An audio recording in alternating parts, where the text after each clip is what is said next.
Salam, mohon untuk tidak menyebutkan nama dan identitas dalam percakapan ini karena percakapan ini saya naikkan dalam konten YouTube. Bagaimana Mbak E? Oke, siap. Situ Mas, kan kemarin kan saya SMS Mas Andro kan. Terus ya adik saya kan yang dulu saya kalau nggak salah saya telepon Mas Andro bulan apa ya? Ya wis itulah pokoknya. Iya. Terus adik saya tiga orang masuk ke kursus yang ada di Bandung. Siap. 3 orang. Terus setelah belajar selama 6 bulan, dua orang saudara saya itu, dua orang adik saya, satu orang saudara saya, 3 orang, 1 orang ujian JLPT, tapi yang nggak dapat tempat 1 orang, yang 2 orang dapat tempat tapi nggak lulus gitu loh. Terus dari OHM sendiri dia menawarkan untuk ujian JFT. Tapi saya tanya itu ujian JFT itu apa? Saya bilang gitu karena nggak lulus kan gitu. Bukan nggak lulus kayak nunggu JLPT itu kan lama banget Mas. Kayak 1 tahun cuma 2 kali. Yes, jadi, betul. Di OHM itu dikasih pilihan gitu. Kamu mau nggak ini ujian kayak JFT tapi ini kelebihan JFT kayak gini, kekurangan JFT kayak gini, kelebihan JLPT itu kayak gini. JLPT itu dia kalau kerja di sana nanti bisa sekolah di sana, bisa apply sebagai penduduk Jepang nantinya kalau udah di sana. Tapi JFT ini nggak ada kayak gitu. JFT cuma untuk bisa kerja saja, sana kerja saja gitu. Saya pikir-pikir oke lah, nggak apa-apa. Yang penting kerja di sana dulu. Nanti kalau misalnya mau ngambil, kalau udah pinter bahasa Jepangnya mau ngambil JLPT, itu perkara mudahan, bener nggak Mas? Perkara mudah gitu. Jadi nggak apa-apa. Sekarang kerja dulu. Terus yang ngambil JFT cuma 1, terus lulus. Terus ujian SSW untuk pertanian juga lulus alhamdulillah. Yang satunya itu nggak lulus, yang satunya itu memang nggak dapat tempat, tadi aku nggak dapat tempat. Yang 2-nya nggak lulus JLPT. Jadi sekarang yang semuanya udah komplit, sertifikat JFT sama SSW pertanian cuma 1 perempuan itu, adik saya perempuan. Jadi kemarin dia bilang dengan saya katanya mau ke Blitar, ke LPK tersebut yang katanya bisa mencarikan gitu. Biayanya katanya kurang lebih dalam 30-an gitu. Terus pertanyaan saya, menurut Mas Andro gimana? Kayak apakah Mas Andro tahu yang LPK ini bagus? Terus apakah Mas Andro bisa merekomendasikan selain masuk LPK gitu? Sebenarnya sih dari OHM sendiri nggak apa-apa, suruh tunggu nanti kalau ada job turun boleh apply gitu. Tapi saya mau kayaknya anak-anak ini maksudnya sebelum pergi tuh di train gitu. Gimana sih kerja di Jepang, gimana sih kalau di OHM nggak kayak gitu, cuma dikasih budayanya, nggak dikasih mentalnya gitu, nggak aja gitu Mas Andro gitu. Ya, itu pertanyaan saya Mas Andro. Terima kasih. Oke, ganti saya ngomong ya. Iya. Jadi antara JFT dan JLPT tetap kami berorientasi ke JLPT ya Mbak. Oke. Ya tetap kalau toh pun JFT-nya dia lulus dan semuanya ya kita coba. Saya punya LPK yang kebetulan juga bulan Maret, kalau rencana nggak meleset saya juga mau ke Jepang. Nanti tak rekomendasikan, saya punya LPK di Malang yang kebetulan kemarin ownernya, pemiliknya datang sendiri ke Hong Kong. Satu itu. Terus yang kedua, nanti anaknya itu suruh telepon saya. Terus sertifikasi JFT-nya yang dia lulus kan ada tuh. Jadi tolong dikirim ke saya sama hasil ujian SSW-nya pertanian.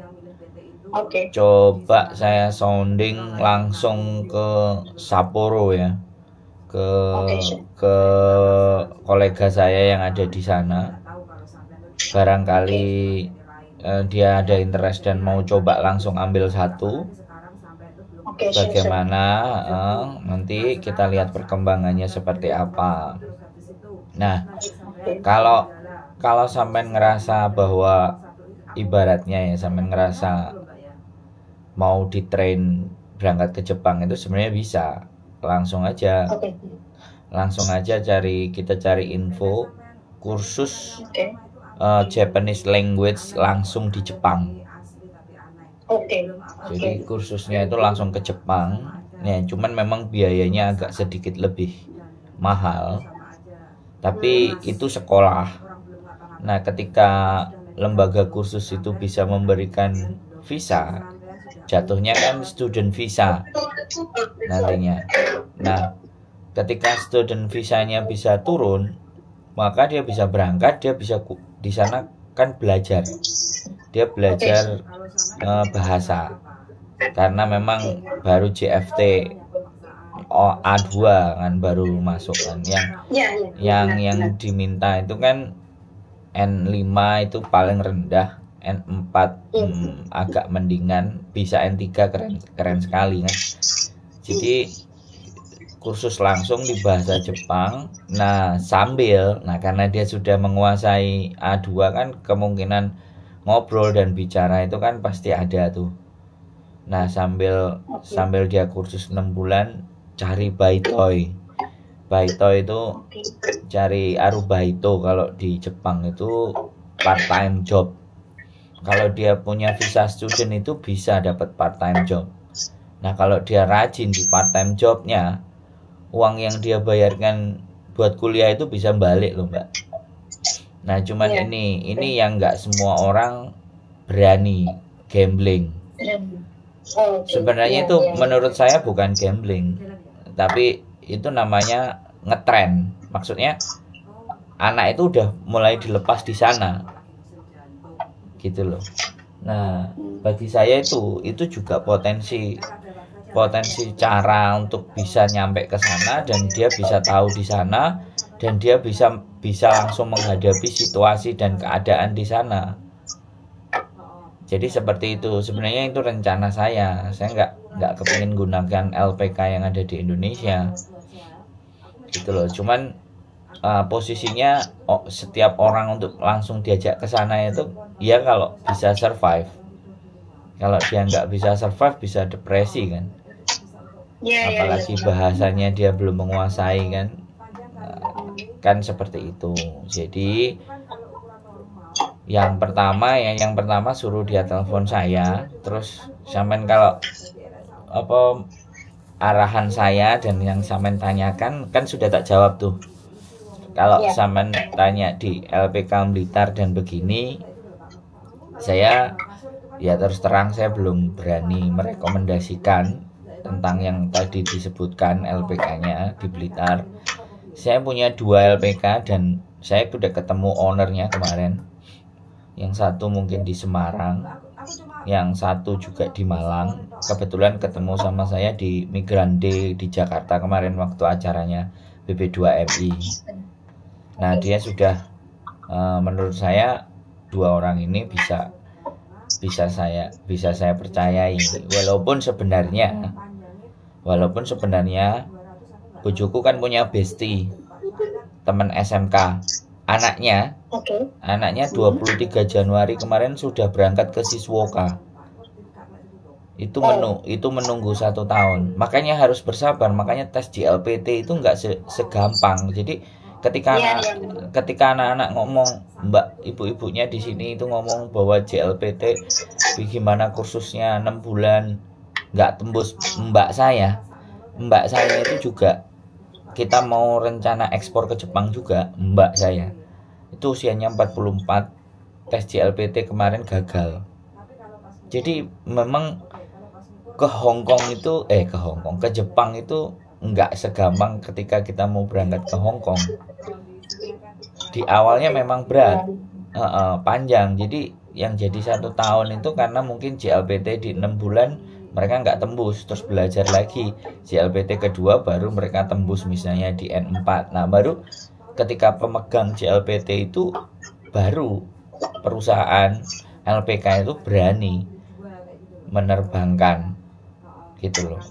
Yang karena yang diminta memang JLPT. Kalau masalah JFT ya ibaratnya saya belum begitu memahami apakah kemampuan JFT itu sama dengan JLPT-nya dan semua, tapi patokan saya tetap di JLPT Mbak gitu loh, bukan di JFT gitu loh. Itu kan karena rata-rata ketika ujian 100 orang itu kan tidak mungkin lulus semua biasanya. Itu yang menyebabkan kenapa berangkat ke Jepang itu lama gitu. Makanya kan dari sekarang nggak tak doktrin gitu loh.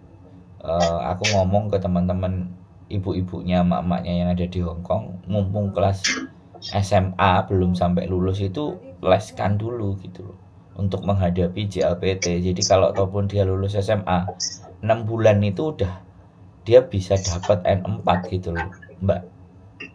Itu jadi nggak instan belajarnya. Kalau cuma dikirim instan 6 bulan itu jatuhnya begitu, nggak tembus JLPT-nya. Tapi kalau dia 1 tahun 2 tahun, adik saya itu pingin bisa hidup di Jepang itu kelas 2 SMP Mbak, lesnya sudah. Kelas 2 saya selalu mengikuti. Lah ya kelas 2 SMP. Saya selalu mengikuti. Kelas 2 SMP itu dia les. Dia baru tembus itu S2 Mbak. SMA, SMP, SMA, S1 itu dia nggak tembus cari beasiswa. Baru Nah makanya jadi sekali lagi, makanya ketika orang bayangan ke Hong Kong so simple, so sederhana, di Jepang nggak begitu gitu. Effortnya harus nggak cukup setahun 2 tahun. Makanya kan di situ yang orang-orang kita nggak kuat mempersiapkannya. Tetapi ketika sudah nyampe di Jepang pun juga belum mudah, culture shock juga, mentalnya juga. Saya pernah Mbak kerja di Jepang itu jadi gemba. Gemba itu pekerjaan kasar, kuli bangunan. Ketika saya ditanyain sama kolega saya di Jepang, Mas Andrew pernah gemba? Pernah Pak, saya bilang. Kalau orang gemba itu kan kekerasan fisik Mbak.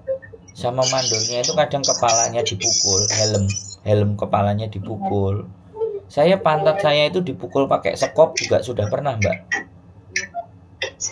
Nah makanya kalau nggak kita ajarkan sama Gen Z hari-hari ini kan, Gen Z itu anak-anak Gen Z mental dia bangun dan makanya kan kalau memang berani gambling, berani bayar kursus langsung di Jepang, nah itu kemungkinan besar 80-90% bisa langsung diserap. Tapi modalnya memang gede, dan itu yang sebenarnya saya juga ingin sampaikan. Kalau mereka ingin dengan cara yang instan, di LPK itu mesti bisa tahan 2 tahun itu terlalu keren. Bertahan 1 tahun itu yang kemarin anaknya temannya bojoku itu yang berangkat ke Shizuoka, perempuan, mungkin kalau nyampe sana pun akan saya ajak ngonten. Perjuangannya juga nggak sebentar loh, dan bayarnya juga nggak dibilang juga nggak murah loh. 50 juta itu juga masuk loh. Makanya kan makanya kan kalau 50 juta kenapa nggak langsung kita bawa ke Jepang aja, kursus di Jepang sudah. Jadi sekalian gitu loh, biar nggak nanggung. Kalau di LPK kan nanggung. Kalau di Jepang kan mau nggak mau dia harus berbicara bahasa Jepang loh. Dan itu merangsang untuk lebih cepat. Tapi garansi orang 50 juta itu sekarang sekolah Mbak, pendidikan. Dari pendidikan itu siapa yang menggaransi sukses? Ya dirinya sendiri toh. Tapi kalau saya yakin dan percaya, investasi terhadap pendidikan itu nggak ada yang rugi. kalau kita mau berinvestasi untuk pendidikan itu nggak bakal rugi. Tapi kadang-kadang niat seseorang itu shortcut, mau jalan pintas. Nah, itu yang menjadi mindset kita yang enggak. Adik saya pun, saya gini loh, saya nggak berbicara orang lain, saya berbicara adik saya sendiri aja. Bisa stay di Jepang 17 tahun, menyelesaikan kuliahnya S2 dan S3 itu kelas 2 SMP mbak sudah dimulai. Saya sendiri yang nganterin dia les, saya sendiri yang jemput, karena memang adik saya kan nggak bisa naik motor, kan adik saya cacat secara fisik, makanya dia memilih. Sorry ya Mas, saya potong. Boleh. Maaf. Lanjut. Terus apa gini kan, maksudnya kayak kata Mas Andro tadi kan, misalnya ini adik saya kasih semuanya, terus Mas Andro bisa apa gitu. Terus kira-kira CFT itu apa bisa masuk secara untuk visa sekolah? Itu yang saya pertanyakan. Maksudnya saya cari di Google apa CFT itu bisa masuk untuk jadi pelajar untuk kursus di sana, apa bisa? Saya pertanyaannya gitu. Boleh. Terus, nggak semua orang berani untuk sekolah Iya. kursus sambil kerja, nggak semua orang berani ya. Iya, betul. Karena semua. Terus gimana itu kalau misalkan adik saya nggak berani? Terus harus saya bilang gini sih, kalau belum siap masuk LPK juga nggak apa-apa dulu, nunggu JLPT dulu, karena JLPT tuh memang lebih kuat daripada JFT, benar nggak sih Mas? Iya Ya kan? Ya makanya semuanya kan tujuannya ke JLPT mbak. Lanjut terus. Ya. So misalnya saya ikut Mas Andro, terus anaknya suruh diberangkatkan sana ke sini, ke sana gitu. Terus dia kan tergantung dari saya gitu kan. Semua biaya semuanya saya yang itu. Takutnya dia nggak kuat, dia nanti mau mengecewakan saya gitu kan. Itu yang dia takutkan gitu. Terus kira-kira gimana ada kalau misalnya makanya kan kenapa saya harus ngomong sama dianya? Oh iya. Kan saya doktrin. Makanya saya doktrin. Karena Jepang itu cerita mau jadi dokter, mau jadi profesor, mau jadi dokter itu juga walaupun beasiswa itu tidak segampang yang dipikirkan. Padahal itu udah beasiswa loh mbak.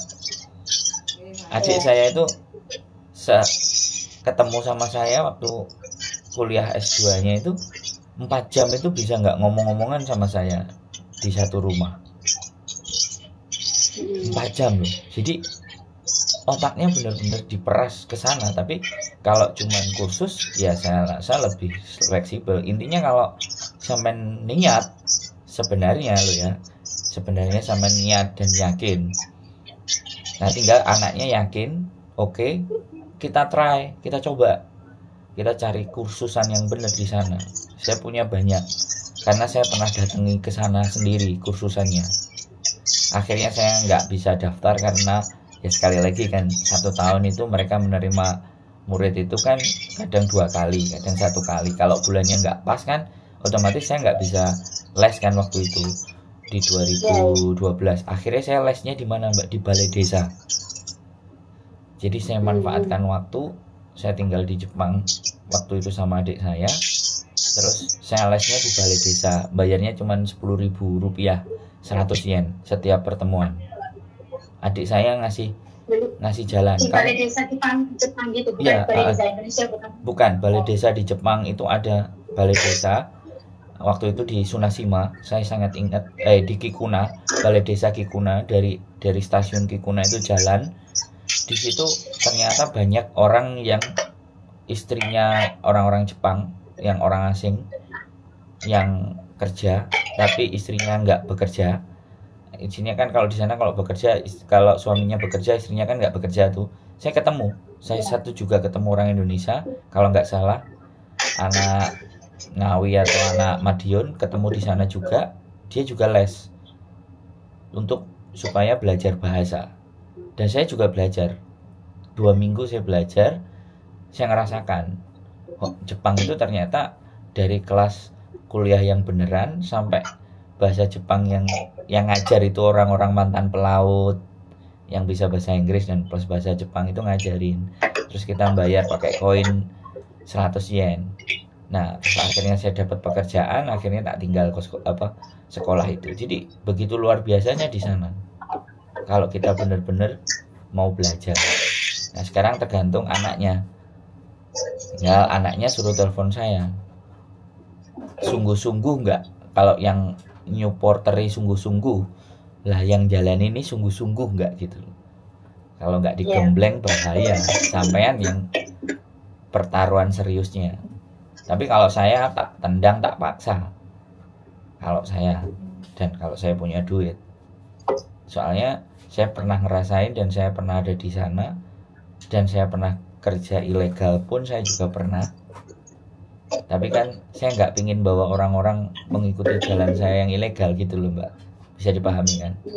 Makanya saya pingin atur dengan jalan yang benar gitu, supaya mereka ada terjadi perubahan dalam hidupnya. Itu sih harapan saya. Karena kalau saya ngomong sama emak-emaknya yang ada di Hong Kong kan udah mentok gitu loh. Terus maaf ya, boleh. Terus apa misalnya kan misalnya ini berangkat ke sana. Terus apa kerja yang bisa, kayak contoh kerja yang bisa sambil kursus tuh contohnya apa sih Mas? Kerja restoran. Oke. Aruba itu banyak sekali. Oke. Tapi itu harus mahir kan Mas? Bener nggak sih? Mahir bahasa bener nggak sih? Iya, mahir dan enggak. Mereka juga butuh orang part time enggak full time, enggak harus profesional. Yang penting anaknya mau. Iya, itu untuk bertahan hidup. Karena saya aja nggak bisa bahasa Jepang. Ya saya harus cari potensi peluang pekerjaan yang pakai bahasa Inggris. Ini kebetulan saya pernah berkumpul sama gengnya, golongannya, grupnya orang-orang Pakistan di Masjid Suzuki Yokohama. Ya saya dapat pekerjaan. Pokoknya kalau orang Jawa prinsipnya pokoknya obah ya mama. Jadi kan seperti itu. Ya selama berjuang harus nyari sendiri ya, kerjaan sendiri. Lah iya, makanya makanya saya nggak mau. Saya harus mentalnya anaknya harus dibangun dan searching loh. Adik saya aja untuk bisa dapat beasiswa oleh profesor itu mengirim 101 proposal ke 101 profesor by email. Iya. Jadi perjuangan kan kayak gitu. Karena dia nggak mau, dia beda sama saya, dia memaksimalkan sosial media, internet, jaringan, memahami di sisi itu. Kalau saya suka langsung terjun ke lapangan, bedanya di situ. Jadi dia browsing pakai cara ilmiah, cara yang elegan. Kalau saya langsung terabas, langsung berangkat. Menyatakan sendiri tempatnya, ngelihat situasinya, berjuang di sana. Saya 3 bulan di sana, status turis, terus cari kerjaan. Ya alhamdulillah ada, karena saya mau mikir, saya mau berpikir. Makanya ya begitulah.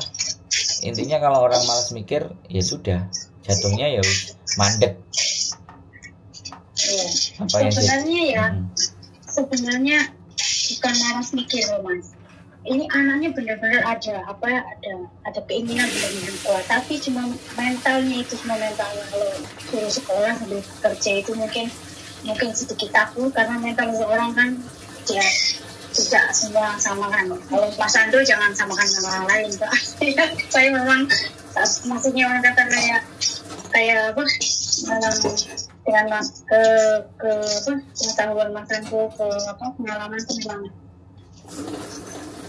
dari saya dengarkan dan makanya Mas Ando itu memang belum ada lah yang orang yang bisa sama dengan Mas Ando gitu. Jadi itulah yang kenapa saya pengen masukan dari Mas Ando gitu. Tapi misalnya anaknya udah balik ke Mas Ando, terus dia pikir-pikir kayak nggak berani, itu nggak apa-apa kan? Asal Mas Ando kasih dia apa itu? Kasih dia semangat, kasih dia apa? Bukan semangat, bukan masukan, maksudnya bilangnya sih gimana sih kerasnya Jepang ini loh. Bukan main-main gitu loh. Betul nggak sih? Jadi saya seneng kalau kayak sampean punya semangat. Tapi kalau manusia yang diandalkan itu ngutang, ya resikonya kan disampaikan gitu loh.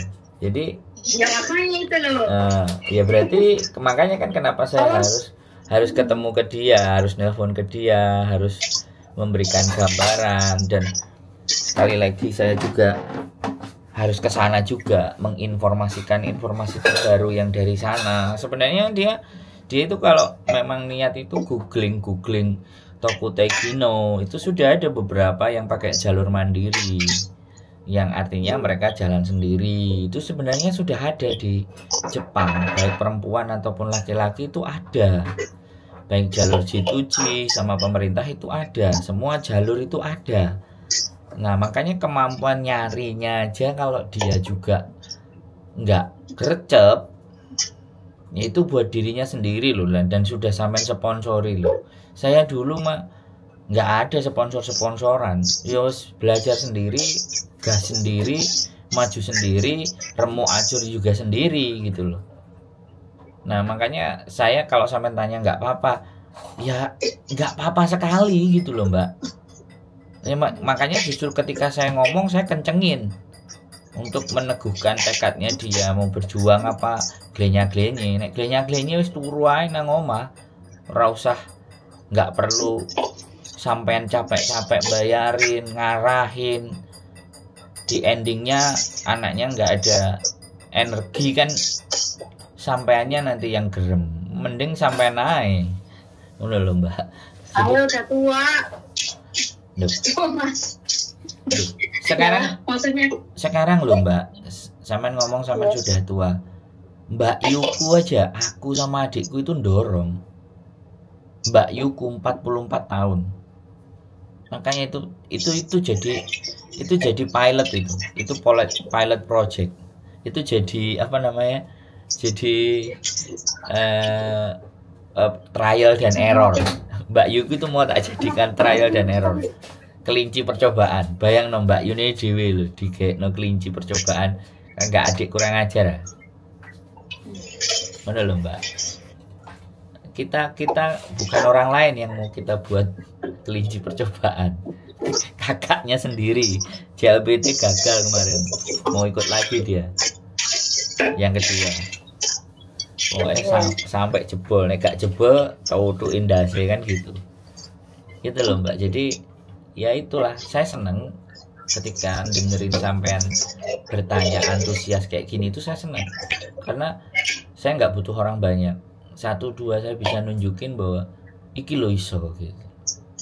Sebenarnya kemarin ada satu yang sudah nelpon saya, anaknya mbak-mbak yang ada di Hongkong, tapi kebetulan ibunya sudah dapat permanen residen di Hongkong, tapi anaknya sudah kelewat 17 jadi nggak dapat permanen residen. Tak suruh ke OHM itu, ke Bandung itu mbak. Nah setelah di Bandung, oh berarti sama ya? Iya sama. Jadi sampean ini yang generasi kedua yang tak arahin ke situ. Yang laki-laki sudah ada, kemudian 3 bulan kalau nggak 4 bulan berikutnya dia baru WhatsApp saya, Mas terima kasih sudah diantar ke sini, saya sudah mulai punya gambaran tentang Jepang, dan ini doakan untuk ujian SSW katanya. Tapi sampai hari ini belum ada WA lagi ke saya. Jadi makanya kan saya tuh ngarahin orang, setelah saya arahin, ketika nggak balik nanya feedback lagi ke saya, kan saya jadinya loose kan, nggak dapat lagi, nggak apa-apa. Kalau kayak sampean ini kan udah les, ini udah jadinya kayak gini, terus kayak gimana. Jadi kan saya tak perkembangan dan perjalanan itu saya mengikuti, ya kan. Nah ketika perkembangan dan perjalanan saya bisa mengikuti, arahan berikutnya harus bagaimana kan, saya bisa ngatur gitu loh. Makanya kan kalau anaknya telepon, hasil tesnya ada, ujiannya ada, saya terima PDF-nya, coba saya kirim langsung ke yang kolega saya yang di Sapporo, namanya Pak Lubis. Siapa tahu Pak ini bisa nggak dikondisikan, bagaimana Pak kira-kira. mau pakai cara interview apa semua. Kalau ternyata coba dan ternyata dia menerima dan ternyata ada jalan, nah kan saya bisa. Mas Andro. Karena dia ada aku masuk situ juga kan karena petunjuk Mas Andro. Terus kan ya namanya kita petunjuk Mas Andro, jadi sekarang adik saya gini juga ya bukan ya kayak maksudnya aku ya harus tanya lah sama Mas Andro gimana ya gitu. Boleh. Tahu Mas Andro saya sangat terbuka, sangat boleh. Ayo kita cetak, kita create generasi berikutnya itu generasi yang mentalnya istimewa gitu loh. Ayo kan gitu loh Mbak. Pengen lihat adik-adik kita itu yang biar kerjanya jangan kayak kita, bener nggak sih Mas? Biar suksesnya gitu jangan kayak kita. Ya kerja jadi kayak gini ya nggak ada salahnya, nggak ada salah. Tapi kalau bisa jangan. Kalau bisa lebih baik dari kita kan itu. Iya, benar. Saya juga punya pikiran itu, makanya ketika saya berkonten, message atau pesan yang saya sampaikan itu ya sudah. Kalau mbaknya, ibunya, orang tuanya sudah melakukan ini, ya jangan dibawa adiknya lagi ke sini. Kita bawa ke yang berbeda gitu loh. Maksud saya kan juga gitu juga sebenarnya. Tapi sekali lagi ngarahin, bimbing, ngasih pengetahuan itu kan juga nggak sesederhana yang kita sampaikan kan Mbak. Kadang benar, karena rumus sama tapi yang jalani beda, hasil juga lain kan. Iya. Itulah yang namanya rahasia rezeki kan.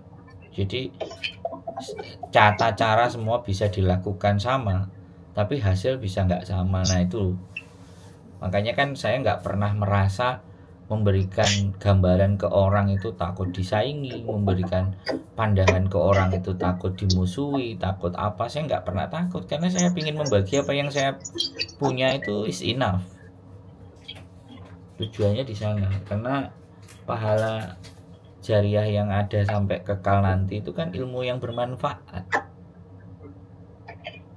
Kemarin aja mau ngambil saya kan mau ngambil CFT kan, nanti dulu aku cari tahu dulu CFT itu kayak gimana gitu kan. Terus kamu juga cari tahu gimana itu CFT, kenapa ada CFT, gimana terus nah kalau boleh ngambil dua-duanya, aku bilang betul. Oke, dia ngambil dua-duanya, tapi yang lulus itu cuma CFT. Nah, yang dua yang gagal masih mau lanjut nggak?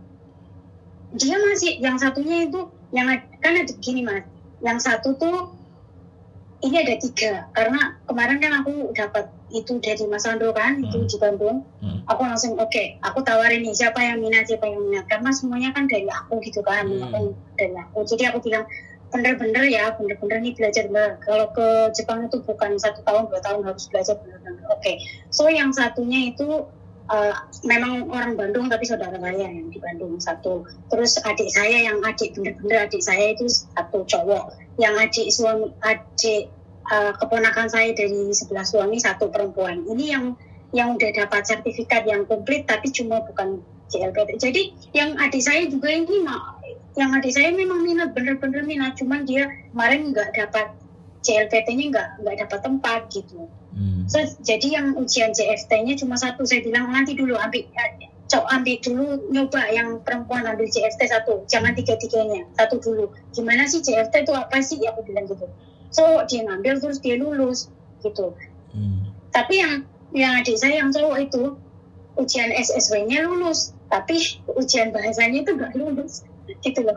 Nah, ya kadang-kadang di situ Mbak, makanya di situ dari situ kan jadi kita ngerti kenapa sih proses di Jepang lama banget, karena nembusin JLPT bisa kelar di N4 itu nggak semua orang bisa ya kan. Jadi nyatakan sendiri gitu. Iya, kalau gagal 1 ini harus nunggu 6 bulan lagi, harus belajar lagi. Itu ya. Begitulah ceritanya. Makanya kenapa anak-anak, kenapa saya nunggu 1 tahun nggak dapet job, itu kan ketika jalanin sendiri kayak gini kan jadi tahu gitu kemampuanmu itu bagaimana gitu. Nggak bisa semua kemampuannya disamaratakan dan segampang ke Taiwan, segampang ke Jepang, segampang ke Taiwan, segampang ke Hong Kong, segampang Singapura. Enggak. Pernah dulu adik saya yang juga telepon Mas kayaknya, tapi bukan ada yang ini, ada yang satu tuh yang dulu yang ya ada perempuan. Ada perempuan. Cowok yang cowok dulu dia pernah telepon. Because adik saya tuh ada satu juga cowok umurnya 23, tapi dia nggak punya dulu dia nggak sekolah SMA gitu loh Mas, jadi dia kepengen keluar, dia malah kepengen banget dulu dia udah dulu ya, bagus no. Tapi dia ada telepon Mas Andro terus gitu kan, gitu. Terus kayaknya dia sekarang lagi nyari apa itu untuk apa sih ngambil ijazah SMA apa sih namanya, paket C. Nyari-nyari yang 1 tahun nggak nemu. Ini kemarin katanya baru nemu. Jadi mau ngambil, jadi dia usahanya juga kayak effortnya tuh kayak sambil pengen banget tuh pergi. Sambil pakai C sambil les. Sambil iya, kursus. makanya aku bilang gitu. Mumpung masih 23 itu masih potensi. Iya. Soalnya kalau lewat 30 kebanyakan isi. Kalau kebanyakan isi wis cegeh. Kebanyakan isi mikirin. Loh iya. Loh Mbak, saya kasih tahu ya. Saya itu keluar negeri sampai ke Jepang usia saya itu 33 itu saya wis nyesel loh. Kenapa kok nggak dari umur 20 gitu. Saya nyesel. Makanya saya nggak pengen anak-anaknya mbak-mbak yang ada di Hong Kong dan nonton konten saya ini dibiarkan begitu saja lewat gitu loh. Saya nggak menginginkan itu, makanya saya harus effort kampanye gitu loh. Dan kemarin sudah kebetulan ketemu LPK yang mumpuni, ya memang biayanya rata-rata sekarang ada yang 30 juta dengan cuman bayar 10 juta di depan, yang 20 juta setelah dia berangkat dipotong gaji 2.500.000 kali 10. Jadi seperti itu. Jadi ada yang cara kayak gitu. Jadi kalau yang potongan ini yang enak. Jadi kan fix dapat pekerjaan dulu gitu loh. Jadi tapi jarang ya Mas yang potongan ya? Loh, ada. Sekarang ada. Ya? Sekarang ada. Oh, ada. Nah, makanya itu yang dulu aku pernah sebelum telepon Mas yang dulu tuh aku pernah telepon ke Semarang apa LPK apa ya itu namanya. Ya wes jangan disebutin. Enggak usah disebutin. Aku pernah pakai tanya juga sih gitu. Tapi aku pilih yang Mas Andro yang di Bandung dulu karena dekat dengan saudara kan gitu. Ya, karena aku nggak kepengen masuk LPK gitu. Di situ juga bagus loh yang di Bandung Mbak. Itu juga beberapa. Iya bagus. Beberapa ngirimin juga. Saya karena tidak ada ya kerjasama enggak, tapi kalau sesuatu itu bagus bagi saya dan saya orang maksa harus mau dapat, tak kasih itu dulu gitu loh. Iya, dia banyak ini kalau mau kursus di sana juga bisa. Nah, itu dia banyak apa pilihan gitu loh Mas. Makanya ini kan kemarin kalau aku pengen di sana kerja aja ya udah hanya apa ujiannya CFT aja nggak apa-apa. Tapi kalau pengennya nanti ke sana sekolah terus pengennya apa gitu, jadi banyak pilihan itu loh di sekolahnya, dikasih pilihan banyak. Nah makanya kan kembali ke anaknya kan dikasih pilihan banyak di sana. Dan di sana pun kadang-kadang kalau ada job order juga diumumkan, tapi biasanya bagi yang minat aja job order. Oh ada job di sini, ini lagi tersedia 34. Nah aku bicarain sama adikku kemarin itu juga bisa nggak kita jadi agensi di Jepang yang langsung kolek 10, 20 atau 30 perusahaan yang membutuhkan source atau sumber daya manusia. Kan kemarin diskusinya kita juga meeting dengan 3 orang yang kolega kita yang ada di Sapporo, di Hokkaido, ada 32 tahun di Jepang dan dia juga sudah director perusahaan. Makanya kan kita kolek ya, kita kumpulin data-data yang valid. Nah saya harus juga terjun ke sana, jalani sendiri, menyatakan sendiri, jadi tidak berdasarkan jarine. Terus ketemu adik saya juga, kita diskusi aturan. Kalau perlu saya juga harus ngutip peraturan labornya di Jepang bagaimana, sehingga terjadi persoalan pada teman-teman itu kita bisa bantu gitu loh. Hampir persis seperti kayak Kayak di Hong Kong ini, kalau di Hong Kong kan karena saya tinggal di sini jadinya lebih ngerti. Kalau peraturan labornya di Jepang kan mesti belajar lagi double gitu loh. Ya nggak apa-apa, saya harus belajar demi kemaslahatan orang banyak ya. Saya harus benar-benar belajar. Karena menjadi pribadi yang bisa dipercaya itu kan nggak semua orang bisa toh Mbak. Iya. Jadi seperti Terima itu. kasih, Mas Andri. Ya pokoknya Apa? adiknya suruh telepon saya ya. Mungkin nanti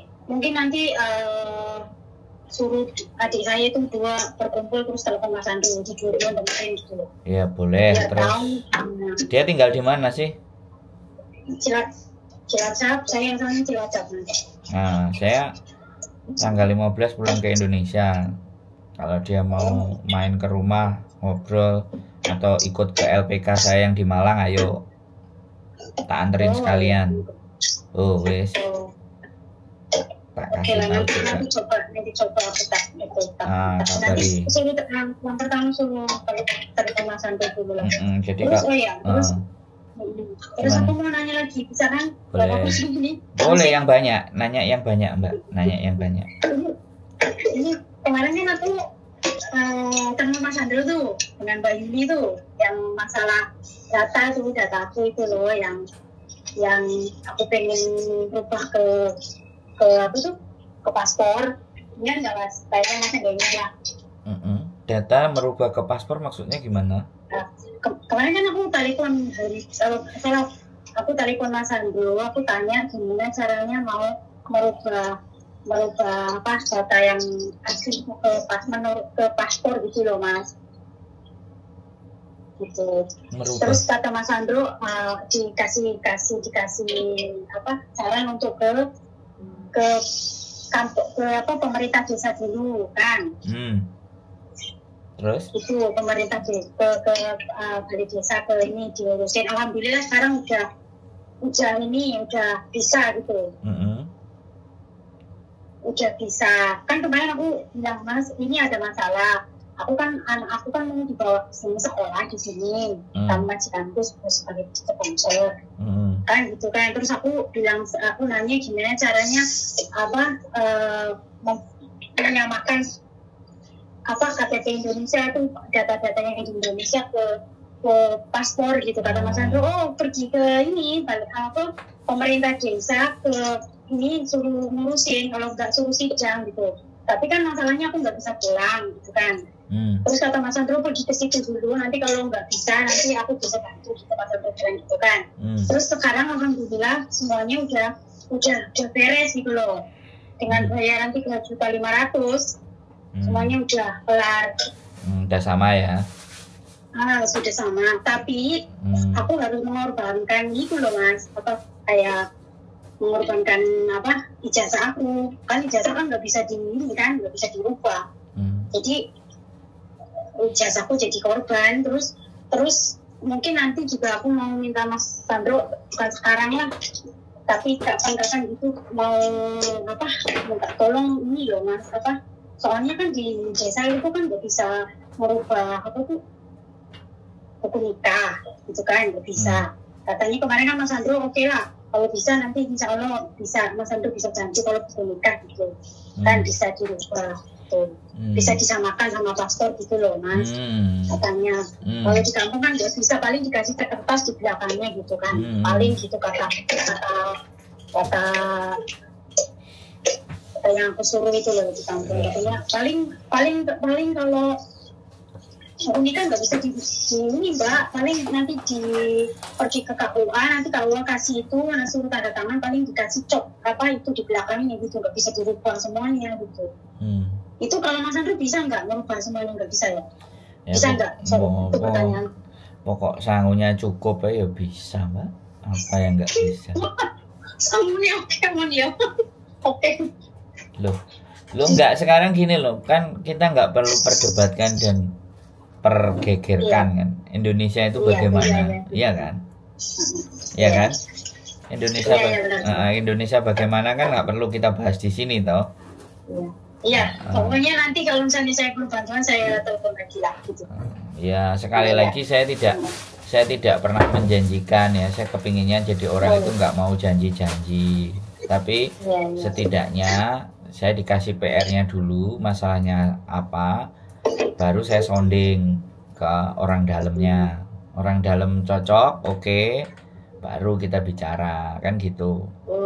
Gitu Nah, kalau orang dalamnya merasa berat, yo, karena kan dia bukan saya yang ngerjain, Mbak, bagaimanapun itu, ya kan. Jadi bagaimana dan seperti apa, kenapa saya ke luar negeri itu karena saya nggak kuat kalau di Indonesia kayak gitu tata caranya gitu. Segala sesuatu harus pakai uang dulu, pakai dana dulu, pakai semua dulu. Jadi itu yang membuat saya memutuskan untuk cabut. Kalau di Hongkong kan nggak begitu. Di Hongkong pokoknya kamu bisa ngerjain ya sudah, gajian, bayaran. Kalau di Indonesia kan nggak begitu. Siap. Saya mau tanya satu lagi. Boleh. Terus Mas tahu nggak apa kalau misalnya kan anak aku kan masih umur 8 tahun ya, misalnya mau pergi sekolah di sini itu dengan penjamin majikan saya. Itu kira-kira apa yang perlu disiapkan dari Indonesia, apa harus ke KBRI minta ini minta itu, kira-kira Mas Andro tahu nggak? Ya, persyaratan itu bukan dari KBRI-nya, persyaratan itu dari sekolahannya itu minta apa.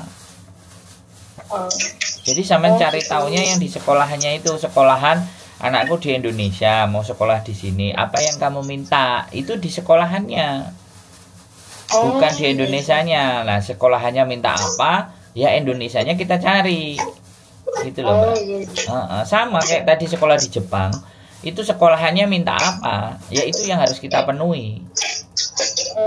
Jadi di mana-mana sekolah itu begitu, mau di Australia, mau di Amerika, mau di Kanada, mau di UK, sekolahannya minta syaratnya apa aja, itu kita penuhi dulu. Begitu, Mbak Jadi kalau misalnya mau minta surat pindah gitu harus minta sama mana itu, KBRI, KJRI ya? Pindah apa ini? Pindah bagaimana ini? Pindah maksudnya minta duduk di Singapura lebih lama itu, kayak gitu. Gini loh, Mbak, sampai tanya dulu ke sekolahannya. Halo sekolah, saya mau nyekolahkan anak saya ke sekolahan kamu. Anak saya orang Indonesia, saya kerja di sini begini. Syarat apa yang dibutuhkan? Sampai tanyanya ke sekolah dulu, bisa dipahami nggak? Dari sekolah, sekolah itu minta A, B, C, D, itu penuhi. Gitu loh, di sekolah, oh minta izin ini, minta sertifikat ini, minta sertifikasi itu, akte ini, akte itu. Ya itu penuhi apa yang diminta. Setelah itu dipenuhi, data dikasih, pasti visa kan diturunkan sama dia. Dia pasti sekolah itu akan ngajukan ke imigrasi. Hei imigrasi, atas nama anak ini dengan keterangan orang tua melakukan ini akan bersekolah di sini, penjaminnya ini. Nah, habis itu terus dia bilang dikasih nggak gitu loh, approve nggak. Nah ibaratnya terus imigrasi, oh boleh approve, ya sudah, visa turun, kasih ke anaknya, berangkat, kelar, selesai. Oh gitu ya. Iya, sistem sekolah itu begitu, Mbak. Iya kan, makanya harus dilengkapi datanya. Orang kalau sekolah itu yang pertama pasti jaminan uang, ya kan. Jaminan uang, penjaminnya siapa, ya kan. Terus yang kedua, dia mau tinggal di mana. Kalau penjaminnya kuat, ya udah tinggal di mana dan bagaimanapun kan bisa. Makanya dengan syarat itu sampean kasihkan ke majikan sampean, ini lo syaratnya majikan. Kowe duwe enggak, kowe cukup enggak, kowe iso ngekeki enggak. Penjaminnya itu yang biasanya yang syarat paling banyak. Sorry ya Mas Andro, saya potong. Apa kalau majikan aku sih no problem, malah dia yang maksa gitu. Ya makanya kalau dia yang maksa, segera sampean jalan ke sekolahan yang sampean tuju. Cari info di sana. Dia maunya apa, kalau anak saya mau sekolah ke sini, gitu loh, Mbak. Oke. Sampai datangi itu sekolah. Saya aja nyuruh anak-anak sekolah ke Jepang itu, saya kalau nggak datangi sekolahnya saya nggak kasih informasi yang valid. Makanya saya mau datangi sendiri, saya tanyakan sendiri gitu loh, biar semua data yang dari saya itu sumbernya A1, bukan tembung jari ini, bukan kata-katanya, tapi tak nyatakan sendiri, tak catat sendiri, tak delok gedunge. Nek mereka nggak percaya mbak saya mau browsing sendiri ya di browsing, biar dia juga browsing sendiri ngono loh mbak. Kalau dia pingin berangkat sendiri, caranya dia sendiri gak lewat saya kan, biar bisa gitu loh. Jadi saya nggak mau gagain informasi itu sendiri, wes dia akan cari info sendiri. Wong namanya orang Indonesia, paling-paling ya paling-paling piye iki Mas, ya apa iki Mas, kongkon golek dhewe ya 1000 ya gurung karuan loro sing gelem. Wes apa jare awakmu Mas? Begitu. Terima kasih loh masukannya. Terima kasih banyak. Siap, bukan kita itu diajak diskusi ya, ngobrol, kita diskusi yang bagus diambil. Tapi satu lagi Mas, boleh. Satu lagi kan di OHM itu kan, maaf ya kembali ke adik saya, di OHM itu saya baru ini, di OHM itu kalau mau sekolah itu bisa, tapi itu ada penjaminnya, itu harus ada duit di bank 300 juta itu kalau misalnya emang itu berlaku di kesemuanya ya. Kalau misalnya kayak Mas Anto misalnya ini nanti sekolah di sana, harus ada penjaminnya yang di bank itu harus ada 300 juta kalau kayak gitu. Ya. Itu saya pertanyaannya gimana? Iya benar. Apa berlaku untuk semua kalau nggak punya segitu juga nggak apa-apa, soalnya kalau segitu kan gitu loh, kalau semua peraturannya sama gitu mungkin susah itu lah ya. Ya makanya kenapa saya mau cari sekolahan-sekolahan yang nggak peraturannya berat gitu loh Mbak, ngerti kan? Ya kan, kalau segitu kan berat, makanya saya bukan berat sekali. Nah makanya kenapa program kayak yang saya lakukan, yang mau saya tawarkan itu nggak mudah gitu loh, karena sekolah itu butuh jaminan segitu. Makanya saya mau cari sekolahan yang nggak butuh jaminan segitu, minimalnya jaminan 100 juta aja lah gitu, atau bayar SPP aja beres gitulah. Kan mereka negara maju itu ingin memastikan tidak akan jadi gelandangan gitu loh Mbak sebenarnya. Iya. Ketika punya uang segitu itu kan artinya bahwa orang ini itu kalau belajar ke Jepang nanti itu nggak gembel gitu loh Mbak. Jangan kita bicara 300-nya, kenapa mereka menggunakan standar itu gitu loh. Karena benar-benar ingin fokus belajar, agar yang dikirim itu fokus pada belajar, tidak fokus ke cari uang. Makanya ada garansi jaminan 300 juta loh kan. Nah aku kan gak pernah ngomong dari awal 300 juta. Dari kampanyku kalau dari awal aku ngomong 300 juta apa gak njeglek sing kepingin rono wisan, wis gak ndek semangat. Makanya tak tahan dulu untuk dibicarakan, tapi karena sampean tanya sekarang tak buka sekalian gitu loh. Gitu loh Mbak. Jadi perjuangan itu tidak sesederhana yang kita bayangkan sebenarnya. Makanya kenapa saya mau carikan solusi yang murah gitu loh. Tapi bukan murahan, murah tapi bisa kita jalani. Semua orang kalau dibilang Jepang mahal. Tapi nek oleh duit ya sak miliar 2 miliar dalam episode setahun, 2 tahun, 3 tahun ya bisa.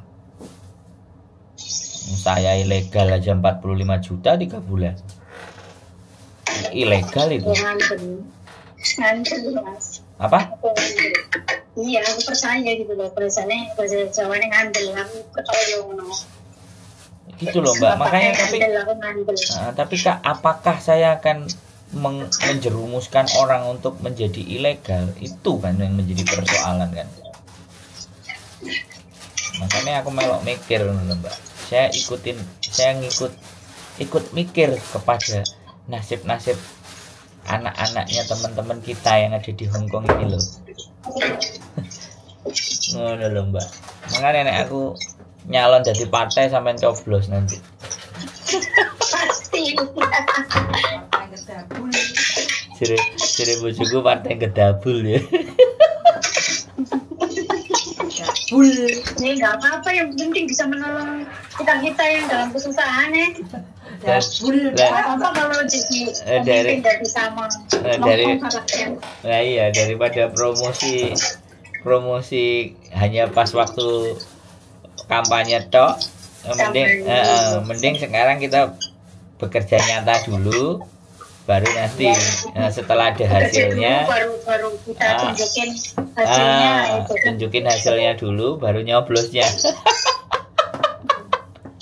Ajur guys gak enak harapan sih iso bawa teman-teman sukses itu harus genah. Itu nggak semua orang bisa loh Mas, nggak semua orang berpikir kayak gitu loh. Nah iya makanya itu perjalanan hidup ini nih Mbak. Mohon bantuan doanya dari sampean aja. Sampean itu sampean bisa bantu doa, sampean bisa bantu nonton channel saya, sampean bisa komen, sampean bisa subscribe, itu wis banget. Kupingku tak sumpel karo iku kora-kora. Wis intinya sampean nonton, sampean komen, subscribe itu wis sangat membantu sekali gitu. Bantuan yang saya meminta bantuan itu yang enggak berat. Saya minta bantuan yang biasa aja, yang ringan tapi bermakna. Oke. Nggak mampir lah Mas, nanti pulang ke Indonesia nggak mampir Singapura? Transitnya Brunei. Oh. Transitnya masih Brunei. Bojoku. Ya, nanti sajane ya nggak tahu bagian tiket ibu negara ini yang ngurusin. Nanti kalau dia mau main saya oke. Ya lama juga. Iyalah udah ngobrol berapa kali kan, pengen ketemu juga sama orangnya. Iya. Saya juga kalau ada subscriber di Singapura ya pinginnya juga bisa ngobrol ke teman-teman. Kalau pengalaman remuk kan kepengen pengalaman remuk juga kan pengen aku ceritain gitu kan. Sekarang suksesnya orang melihatnya wah sukses, gaji gini gede, bisa gini gitu. Tapi prosesnya tuh. Iya, jadi ya seperti itulah Mbak. Ya kalau saya lebih senang ketemu subscriber daripada ketemu YouTuber yang lebih gede. Pejabat jarimu. Apa? Pejabat apa? Lebih senang ketemu subscriber daripada pejabat. Iya, nek kemarin diundang pejabat, ditanya tapi kan gini loh Mas, apa perjuangan Mas Sandro ya sebagai turis dulu di Hong Kong, terus 10 tahun berapa tahun kemudian berpuluh-puluh tahun udah ada kemajuan gitu loh, Mas Sandro bisa diundang sama orang penting di Indonesia untuk mengutarakan kita yang di sini sebagai TNI, suara hati TNI, itu kemajuan yang sangat-sangat karena gedabulnya Mbak, karena kan gedabulannya ya enggak lah, gedabul tapi kan ada isinya Mbak. Tuh, bukan gedabul orang pinggir jalan itu loh, bukan. Ini gedabulnya yang ada maknanya, ada perjuangannya untuk TNI itu loh maksudku. Ya begitulah bojoku Mbak. Ya wis blenger tak gedabuli itu loh, wis benger. Makanya piye carane gedabulku iki enek isine kan ngono to. Ada manfaat. Itu yang penting. Iya. Jadi ya seperti itu kan namanya hidup itu, kalau bisa punya manfaat itu kan lebih baik. Gitu aja sih. Kalau masalah angen-angen biyen pingin diakoni, dihargai itu nggak ada. Saya nggak pernah punya ambisi untuk kesana. Ambisi saya adalah bagaimana sih aku hidup itu ada nilai, dan orang-orang yang di sekitarku itu merasa terbantu. Orang-orang di sekitarku itu mulai punya pandangan, punya pemikiran, punya hal yang baik. Itu aja sih. Itu aja. Jadi YouTuber aja yang bisa memberikan sesuatu makna dan nilai. Ceritane ngono, Mbak. Ya, semoga ceritanya berakhir dengan kesuksesan. Amin. Amin. Bisa menolong banyak membantu kita lah yang selalu ada masalah menyelesaikan masalah gitu. Mas. Terima kasih banyak loh Mas. Amin, siap. Mbak Yuli, terima kasih Mbak Yuli. Yeah. Hai Singapura. Joykin, hai Singapura. Welcome to Singapura nanti. Nek. Iyalah, kita tunggu ya Mas. Iya, okay. Iya. Terima kasih. Ya nanti saya telepon bilang sama dia. Siap. Teleponnya saya. Tapi bukan hari ini, mungkin nanti kalau ya, boleh, mau telepon aja. Nanti SMS dulu. Iya. Terima kasih ya Mas. Siap. Oke. Siap Mbak. Sehat selalu Mbak. Tetap semangat. Oke, terima kasih. Terima kasih juga ya. Semoga Mbak Yuli sehat selalu. Oke, bye-bye. Bye-bye Mbak Yuli. Assalamualaikum. Waalaikumsalam warahmatullahi wabarakatuh. Panjang kali lebar luar biasa. Sehat selalu buat sampean Mbak yang ada di Singapura. Tetap berjuang untuk saudara-saudaranya, untuk anaknya, berjuang ke yang lebih baik. Mudah-mudahan pertolongan Gusti Allah bisa datang kepada kita semuanya. Stay tune my YouTube channel and see you next video. Bye bye.